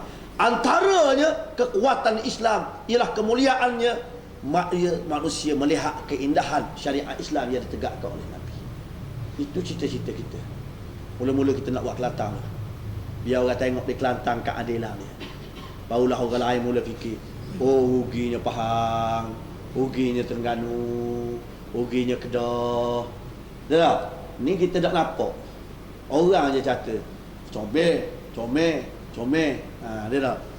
Jadi cara yang paling bagus sekali siapa buat? Ulama dia kata apa pun boleh diterima, boleh tolak. Tapi praktikal yang paling hebat sekali siapa dia? Senyap Nabi lah. Nabi SAW, Nabi mulakan penegakan syariat Allah di Madinah. Nabi tidak tunggu tertegaknya wilayah yang menguasai seluruh semenanjung Arab baru Nabi tegak syariat. Tak. Wa sallallahu ala sayyidina Muhammad wa ala alihi wa sahbihi wasallam.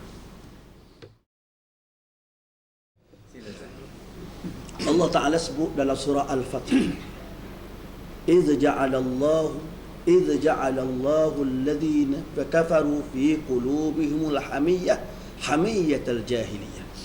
Tuhan kata ingat, Allah Ta'ala telah jadikan bagi orang kafir dalam hati perut dia benci terhadap Islam. Tuhan letak dalam hati perut orang kafir dia hamiyah, benci. Tak? Maka kalau kita kata kenapa kita nak buat hukum hudud di Kelantan kena pada orang Islam saja? Kenapa orang bukan Islam tetap tidak setuju? Kerana ada sebahagian daripada orang yang bukan Islam, yang pertama dia memang tidak faham, yang kedua dia sengaja buat tidak faham, yang ketiga kerana dia ada agenda politik dia, kerana dia ada fikrah dia, pemikiran dia, perjuangan dia. Dia tak boleh lari tu. Sebab tu Tuhan kata hamiyah jahil, hamiyatal jahiliyah jahil. Yang kedua syirik. Dia bermusuh dengan Islam, dia tak boleh lari tuan-tuan. Orang kafir bila sebut kafir, dia tetap rasa benci terhadap Islam. Malaikat beberapa gelintir sahaja yang boleh menerima bila dengan rasionalnya. Boleh. Ada. Maka itulah hakikat yang diberitahu oleh Islam. Yang penting kita tegas dengan prinsip kita. Yang kedua, kita mesti meneruskan penjelasan kepada mereka dengan harapan yang ada agenda politik tu memang dia tak setuju, tetapi kita harap masyarakat yang ada di kampung, orang-orang yang bukan Islam, yang middle class, yang pertengahan, yang bawah, dia mula berfikir. Bahkan peniaga, businessman yang bukan Islam, dia mula berfikir bahawa pelaksanaan hudud ini sebenarnya boleh memberi jaminan perniagaan dia. Tak, kamu bisnes besar, hardware besar, siapa laksana syariat Islam, orang Islam tak berani nak mencuri hardware awak, orang Islam tidak berani untuk mencerobohi hardware awak, awak berniaga dengan tenang, nak tak? Sudah tentu orang bisnes. Lepas kita tanya pula, kalau orang curi barang-barang awak, duit-duit awak, dalam keadaan awak buka perniagaan, tiba-tiba orang curi, awak nak marah tak? Sudah tentu businessman yang bukan Islam, dia kata bukan setakat saya marah, tapi kalau ada senapang saya tembok dia. Tak, hak ni kita nak bawa ni. Ahli-ahli politik tu mudah aja, bila orang bawah ni tak setuju, talah dia. Tapi yang jadi masalahnya, orang hak atas ni tak setuju, orang bawah sokong, menang kok. Kita tak sokong GST 2 3 4 kerak. Dia tak? Orang atas kata nak buat GST, orang komplain setuju kok, menang kok dia. Tak? Orang bawah ni setuju. Sebab tu kita kata, kita ambil penumpuan, memang tidak boleh lari. Orang yang bukan Islam, dia tidak boleh lari agenda dia. Kerana itulah yang disebut oleh Allah dalam surah Al-Fathu. Disebut zaman Nabi lagi. Allah Ta'ala beritahu kepada Nabi bahawa orang yang bekerjasama dengan engkau dalam sulh Hudaybiyah ini, dia tetap benci dengan agama. Bila buat perjanjian, Rasulullah nak suruh Muhammad Rasulullah, dia kata Rasulullah kena buang. Bila Rasulullah nak letak Bismillahirrahmanirrahim, buang Ar-Rahmanirrahim. Allah Ta'ala beritahu dalam Quran bahawa kenapa mereka enggan sebut Rasulullah, kenapa mereka enggan terima Ar-Rahman Ar-Rahim, kerana mereka memang benci terhadap Allah, benci terhadap Nabi sallallahu alaihi wasallam. Tetapi kenapa Nabi tetap bekerjasama dengan dia atas asas untuk memberi perdamaian? Akhirnya orang-orang yang biasa ini mendekati Islam, rapat dengan Islam, memahami Islam dan mula mendengar Islam. Tuan-tuan cuba bayang, Tok Guru Haji Adi siapa dijemput oleh Universiti Nanyang di Singapura. Ini suatu ruang yang besar. Singapura, universiti yang tersohor di Singapura bahkan di dunia, tiba-tiba jemput Tok Guru ulas tentang hudud, yang akhirnya mendedahkan ruang kepada orang-orang Islam dan bukan Islam di Singapura sendiri mula membaca dan cuba membaca dan mula mengkaji bagaimana keindahan syariat Allah, hudud dan qisas ini. InsyaAllah. Wallahu ta'ala. Subhanaka la ilma lana illa ma 'allamtana innaka antas samiul 'alim wa la haula wa la quwwata illa billah. Sahabat bertanya dan sedang jemaah yang dirahmati oleh Allah Subhanahu Wa Taala. Kita berhadapan dengan situasi yang ada pada hari ini, yang rata-rata kita melihat bahawasanya masyarakat Melayu kita yang Islam, tetapi sebahagian daripada mereka ini menolak hukum Islam. Faktor yang pertama kita fahami bahawasanya masyarakat yang jahil. Sebab itulah pendedahan yang paling penting kepada kita pada hari ini adalah majlis ilmu, untuk kita memberi penerangan dan kefahaman kepada masyarakat Islam itu tentang tuntutan mereka itu dalam beragama. Kalau dulu kita lihat masyarakat Melayu kita ini, bila sebut sahaja politik tak boleh bercampur dengan agama. Fahaman dulu-dulu. Tetapi apabila usaha yang dilakukan oleh Tok Guru, para ustaz, saban waktu dan masa mereka turun di masjid-masjid, di surau-surau, di balasah dan seumpamanya, bila kita sebut bahawasanya Islam ini tidak boleh dipisahkan dengan agama. Bila Islam pisah dengan agama, dia jadi murtad. Bila dia jadi murtad, sembahyang kita Allah Subhanahu Wa Taala tak terima, puasa kita Allah Subhanahu Wa Taala tak terima, zakat kita Allah tak terima, haji kita tak terima, habitat a'maluhu, gugur amalan satu persatu, walaupun dia sembahyang, kerana akidah dia rasa dia telah murtad. Apabila penjelasan ini kita sebut kepada masyarakat pada hari ini, masyarakat tak berani dah nak sebut bahawasanya politik suku, agama suku. Kalau dulu kita sebut bahawasanya zaman dululah, bila nak masuk ke surau masjid ni kena simpan politik kat pintu pagar. Masuk masjid tak boleh bawa politik. Dan alhamdulillah, hasil daripada penjelasan majlis ilmu kuliah, program dan seumpamanya, seminar, simposium ini, masyarakat dah faham. Pada hari ini kita boleh buat forum di surau tentang hudud. Dan sebab itulah untuk ini kita kena perjelaskan kepada masyarakat pula tentang hudud. Tentang politik tadi dia dah faham dah. Ini tentang hudud. Saya mengucapkan tahniah pihak surau, ahli jawatan kuasa surau ini. Kerana berani untuk buat forum hudud ini. Sebab kita tahu bahawasanya hak datang ke masjid dan surau ini adalah terdiri daripada orang Islam. Tapi ada di kalangan mereka itu yang tak faham tentang hudud. Dan pada hari ini kita fahamlah. Bila kita perjelas. Maknanya bila dia faham tentang hudud, takkanlah nak tolak lagi hukum hudud, tak nak terima lagi hukum hudud, takkanlah tak nak sokong lagi hukum hudud. Maknanya penting kepada kita yang pertama adalah ilmu. Yang kedua, perlu kepada kesedaran. Bila ada kesedaran, maka dia ada kesubuhan dan seumpamanya untuk pelaksanaan tersebut. Sebab bila jahil tentang agama ni, macam-macam boleh berlaku. Begitu juga orang yang bukan Islam. Sedangkan kalau dia tahu tentang betapa hebatnya negara Islam ini, yang dia bayar dhaman kepada negara tersebut, yang dia bayar jizyah kepada negara tersebut, yang mana dengan jizyah tersebut menyebabkan harta mereka terkawal dan diri mereka terkawal. Contoh paling mudah, tuan-tuan. Orang Cina yang ada kedai emas, yang dalam kedai dia ada 2 juta dia punya barang-barang kemas, barang-barang emas. Orang Cina yang berniaga, yang ada kedai emas, yang harta ada 2 juta dalam kedai dia, di bawah negara Islam, bila dia kena rampak.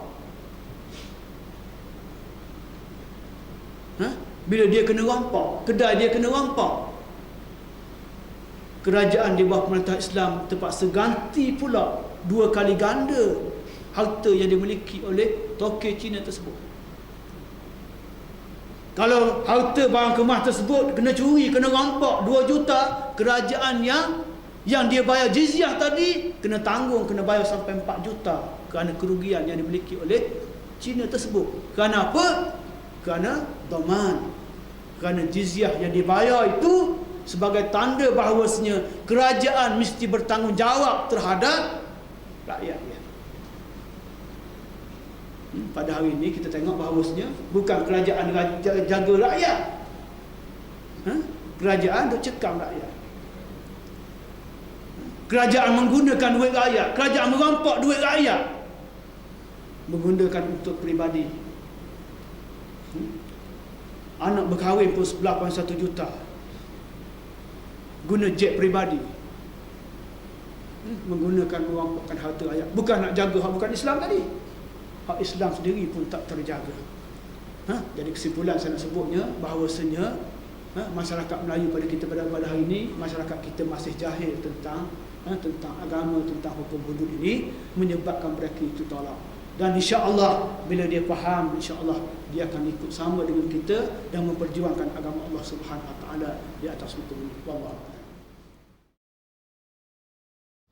Ini soalan saya, orang Islam yang jadi pemimpin yang menolak hudud, orang PKR tolak hudud. Cina kita dah tahu dia memang dia akan tolak.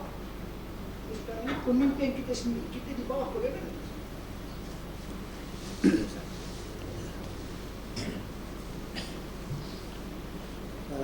Syekh Manak Quttar sebut dalam satu kitab dia, Mu'awwiqat fi Tatbiq Syariah, halangan-halangan dalam pelaksanaan syariat. Tajuk yang sama juga ditulis oleh Syekh Umar Sulaiman Ashqar. Di antara yang menjadi penghalang kepada pelaksanaan syariat Islam ini ialah fiqh, pemikiran. Pemikiran ini semua manusia, sama ada dia pemimpin, si orang biasa, ada fiqh. Yang pertama, fiqh ini berkaitan dengan kejahilan. Jahil. Yang kedua, lemah iman. Lemah iman. Lemah iman ni tak kira tok guru ke tok guru. Betul tak? Pemimpin tinggi ke bawah dia mari belaka. Iblis ibadat lama mana? Betul tak? Beribu-ribu tahun buat ibadat. Satu je. Allah Ta'ala kata sujud ke Nabi Adam. Aba wastakbara wa kana minal kafirin. Saja. Satu je nak sujud. Orang lain buat ibadat dah. Kalau nak kira ke semayang, hitam dahi dia dah haru. Kita dah hitam dahi tu hak kerana lama dah hitam. Ataupun seluang. Bukan kerana semayang. Yang ketiga kerana fikrah pemikiran tidak siqah terhadap Allah. Yang keempat kerana bimbang, tidak menang. Pada sudut asasnya saya melihat lemah iman. Sebab tu lemah iman ni dia tidak berlaku pada Pak Mak jual kedai kopi je. Dia berlaku pada siapa saja. Bila kita memang kita buat alasan, sebab tu saya kata lemah iman ini menjadi punca akhirnya kita tidak boleh merasa yakin, bimbang. Kalau kita buat hudud Pakatan Rakyat pecah. Bila Pakatan Rakyat pecah tak boleh mengetah, tak boleh pergi Putrajaya. Biar kita pergi ke Putrajaya dulu, lepas Putrajaya baru kita nak buat hudud. Adakah tuan-tuan yakin bila sampai Putrajaya kita boleh buat hudud? Dia masalah sebenarnya yang pertama kelemahan iman, yang kedua nilai akhlak. Orang dia duduk dalam parti Islam ini, sepatutnya mereka bersatu kerana pemimpin perjuangan parti Islam ini buat putusan dah bahawa kita akan bawa pelaksanaan hudud di Kelantan. Sebenarnya dah putus dah, musyawarah PAS pusat dah putus bahawa ini mesti dibawa oleh Tok Guru. Bila Tok Guru nak bawa, itu serah Tok Guru. Tapi tu saya kata nilai akhlak. Mungkin tuan-tuan tanya, Allah dah pernah siapa ustaz dia pemimpin gerakan Islam setinggi itu? Tidak tuan-tuan. Di Mesir salah seorang pemimpin gerakan Islam Ikhwan yang sangat hebat, nama dia Kamal Halbawi. Bila Dr. Musi jadi presiden di Mesir, dialah yang paling banyak kritik Dr. Musi. Sedangkan dia muhaddis, juru cakap Ikhwan yang sangat hebat. Tetapi bila Dr. Musi jadi presiden Mesir, dia kritik, dia diberi ruang masuk dalam TV. Akhirnya hari ini Kamal Halbawi menjadi salah seorang ahli pembina perlembagaan di bawah kerajaan Abdul Fattah Sisi. Kenapa? Kerana siapa sahaja kita adalah manusia. Maka iman ini kata Rasulullah, al-iman la yakhluqu fi jawfi ahadikum kama yakhluqu as-saw. Iman ini boleh menjadi pudar yang ada dalam hati kamu sebagaimana pakaian boleh jadi pudar. Mungkin masa dulu kamu muda, pakaian comel, cantik, baju gaya kita pakai. Tapi lama-lama kita pakai, lusuh dah warna hijau pun kau kurang dah, nak jadi biru muda. Hijau pekat kurang dah. Tak? Jadi nak warna lain. Silap-silap nak jadi warna apa? Warna roket. Tak? Jadi lain. Tu dia. Tu punca dia. Kehidupan masyarakat dia ni jadi begitu. Sedangkan zaman Nabi sallallahu alaihi wasallam, bila berlakunya peristiwa Isra' Mi'raj, Rasulullah tanya Ummu Hanik, adakah aku layak untuk ceritakan peristiwa Ummu Hanik? Wahai Ummu Hanik, peristiwa Isra' Mi'raj ini, kerana peristiwa Isra' Mi'raj ini perjalanan aku daripada Mekah ke Masjidil Aqsa, naik ke langit, dibawa oleh Allah malam ini, sampai pagi ini aku sampai. Ummu Hanik kata, jangan beritahu ya Rasulullah, nanti orang dah percaya kepada kamu. Tapi kalau bijaknya strategi Nabi, kalau kita kata kita bijak strategi, Nabi tangguh dulu cerita bab Isra' Mi'raj, biar menang dulu baru kita cerita. Tak? Macam ke hudud lah. Apalah gopoh-gopoh kita cerita bab hudud ni, biar kita menang dulu, kemudian baru kita bercakap tentang hudud. Ambil baca, ambil strategi tu sama. Dah, Rasulullah pagi besok dia beritahu, haddastumuh, aku akan ceritakannya. Pagi besok Rasulullah cerita, semalam aku diperjalankan oleh Allah. Kenapa Rasulullah tetap menceritakannya? Kerana itu adalah proses penapisan dan amanah yang Allah Ta'ala suruh kepada Nabi. Akhirnya bila Nabi cerita bab Isra' Mi'raj, irtadda unasun minal muslimin, dalam kitab sirah tulis sebahagian di kalangan pengikut-pengikut Nabi jadi murtad. Allah, ni gebak uduk itu lah. Penapisan. Laqad fatanna alladhina min qablikum fala ya'lamanna Allahu alladhina sadaqu wa la ya'lamanna al-kadhibin. Kita tak kata orang, tapi orang yang jujur terhadap perjuangan ini, orang yang memiliki kekuatan keimanan dan nilai akhlak dalam gerakan Islam, sepatutnya dia terima bahawa nilai gerakan Islam telah putus, bahawa kita akan laksanakan di Kelantan, Tok Guru akan bawa peribik bil di Parlimen. Kita terima dan kita akan dokong walaupun orang tidak setuju. Ini perjuangan kita kerana kita akan dipersoal oleh Allah di hari akhirat nanti, insya-Allah. Moga-moga kita ambil satu kunci kita. Yang penting kita selamat.